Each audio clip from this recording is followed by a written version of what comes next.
on, people? So I'm sitting here. Let me turn this thing so I can. What am I up to today? Now, the past couple of videos have been talking about the Canadian convoy crap and everything. So now that's all done, and they took away the Emergency Powers Act just a few days after Parliament approved it. They revoked it.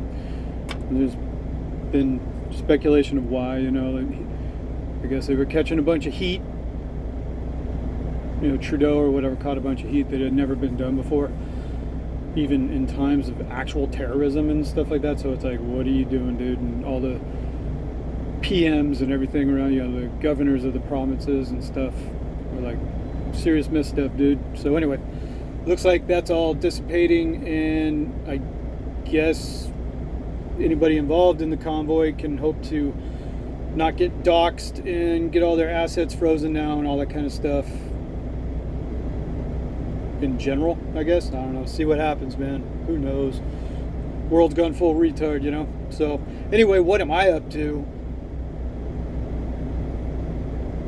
Where did I go in the past couple of weeks? Anyway, for the month of February now, today is February 24th.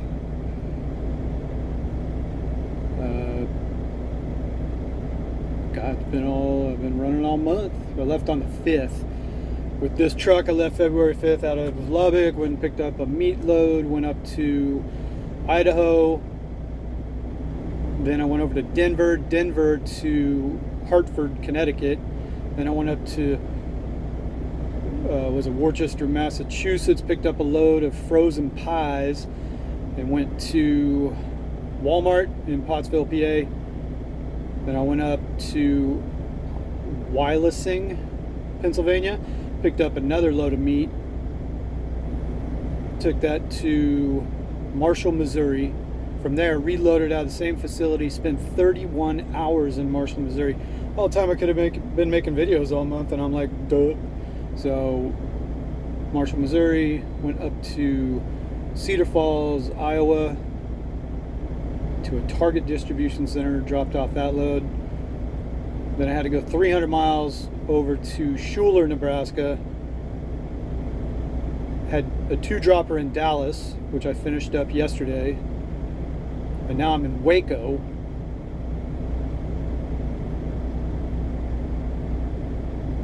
There's a meat plant down here. I dropped my trailer off. Got in last night. And now waiting. I'm sitting in a Starbucks parking lot because I really got nowhere to go. That's when I'm going to sit at a truck stop. I figure I'm going to get a room tonight. Take the night off because they're saying my load will not be ready until tomorrow, and it looks like it's going to Layton, Utah. So, run. I'm still in this, what was this? It's a 2021 Cascadia, the Ryder truck that I've been using. I guess on that note, I've worked out a deal with Bossman because my truck looks like it's going to need a new clutch, and by the looks of it, has a leak out of the rear main seal. So that's got to go back in the shop, and I got to count on the clutch is not covered under my warranty, and if it does need a whole new clutch, then you're talking about $5,000. And then also the one box needs to be replaced now. And I know everybody's going to say delete it and all this kind of stuff. The one box is covered under the warranty, so I want to use that. It will cover the entire cost. So if I get the new one box and the clutch replaced, hopefully the truck would be about goddamn brand new. But I am looking, this is the plan moving forward. I'm tired of the downtime. I've lost way more than just lost revenue by the truck being down. That I've lost 6 figures of revenue in the past 8 months since the truck broke down in June. I'm gonna lease one of the Bossman's Ryder trucks I can still make good money with it. The main thing around it, I need it to crank every day. I need it to run down the road. And having a ride or lease truck, the payment is 56 cents a mile for the truck. So, and that's up to 10,000 miles a month, which usually I don't break. And because after 10,000 miles in 1 month, the payment goes up like an extra, I want to say it was like 23 cents a mile. So you'd be at like 89 cents a mile for the truck, which is atrocious. So keeping your miles down, go out and run a week and a half or two, go home, take a few days off, cut that miles average down, because the rates are so good. I don't want to start paying more for the truck and losing money, what I always call it going on undertime. Instead, people say overtime when you work more. Now it's actually undertime because you actually lose revenue to run harder. So it's like, yeah, don't bother. Making plenty of money on the rates I'm getting anyway. So I'm going to lease. He's got, I think it's a 2020 Cascadia, black on black, all murdered out with an APU, fridge, microwave in it already and stuff like that for 56 cents a mile. Ride or lease, full maintenance included with it. Like, I don't have to worry about maintenance anymore. So all the money, all the profit I make goes right in the bank, not going towards building up a massive maintenance escrow all the time for my truck. Build up some money for a while, get my truck fixed, and then moving forward from there, because I'll sign a 1-year lease for this rider truck that I can feel assured if I'm going to be out running it over the road, it cranks every day and I can just get down the road. The 56 cents a mile isn't that bad. The math I've worked up, like I was making like $12,000 a settlement, and then I'd take my truck payment and insurance out of it, of course. So with this deal and the mileage payment, but no maintenance, and I'll still be pulling down $9,000 to $10,000 on average in my net settlement cut to my bank account. So it's kind of like win-win. It'll be a newer truck with all the amenities in it. My truck is a little bit older. It's a little bit of a bucket. But what I want to do is take my truck. He runs a lot of milk. At that point, I get the truck fixed.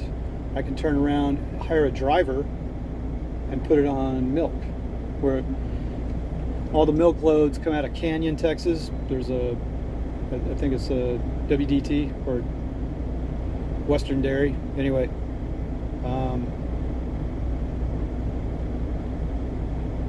runs milk to Kansas. Was it Kansas, Mississippi, Alabama, and all over Texas and Oklahoma. So I think even Arkansas. But milk loads go all over, kind of like short regional hops though. And I can use that. I can use our truck to start moving into hiring a driver and running milk. That way, if you live in the Canyon, Texas area, or Amarillo, possibly even Lubbock, you know, in that general zone right there though, you could be out and back all the time too. So hiring a driver around that area shouldn't be too hard to do. You do get some overnighters, stuff like that, but overall, short hauling, make good money. Probably start somebody off paying like 65, 70 cents a mile. As soon as I can get the truck fixed, I can do that. And you can usually average 3,500 to 4,000 miles a week. So you're talking up to like $2,800 a week income. So not a bad gig. You could be sitting on bringing home 10,000 bucks a month, be home a lot, and you know, 120,000 a year. We've got an insurance broker for medical insurance and stuff that's cheap. You know, I'm thinking not a bad gig for a lot of guys. Wouldn't mind it. And you're working for a small company that doesn't harp on you. So that's where we're sitting right now. I want to get this. This truck is not my lease truck. I got to get back and get it. This one's just temporary. So yeah, moving forward, start building this up a little bit. But if I have a dependable truck that cranks every day that I can go 48 states in, fix the other truck, and use it for milk, I think it would be a pretty good deal.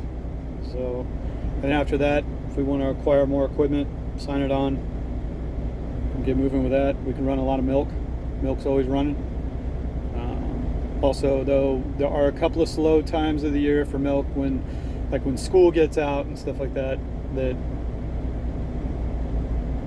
milk consumption goes down to schools, of course, and all that. So you do get a couple slowdowns, and there might be some times too, if when the time comes and I'm talking about hiring a driver, that it'd be knowing too, you're going into it, that you might have to pull some reefer loads here and there as things play out. So all in all, though, things to come. So I'm sitting here in Waco. Looks like my load won't be ready until tomorrow. I'll go get a room tonight, give me a couple of cocktails, hang out. I've been out on the road 3 weeks. It's like I'm ready for, if I'm not making it home, might as well take a night off where I can and, yeah, sit around in your underwear, scratch your balls for a night. So I guess that's about it. I'm gonna start get these trucking vids back up and going. I think I know it's stress, man. I was stressing out over all this crap. It's been going on for so long. I'm surprised my head hasn't exploded as far as the truck being down so much and losing all of our money and everything. It's like, Jesus criminy, man, when does this end? And that's what I'm hoping with this lease truck, getting into that. At least I can consistently get out and move and still make my owner-op revenue, you know, and turn this franchise around again, get the other truck moving again, run it short, keep it close to home, you know, stuff like that. So anyway, things to come. Check back later. Waco out.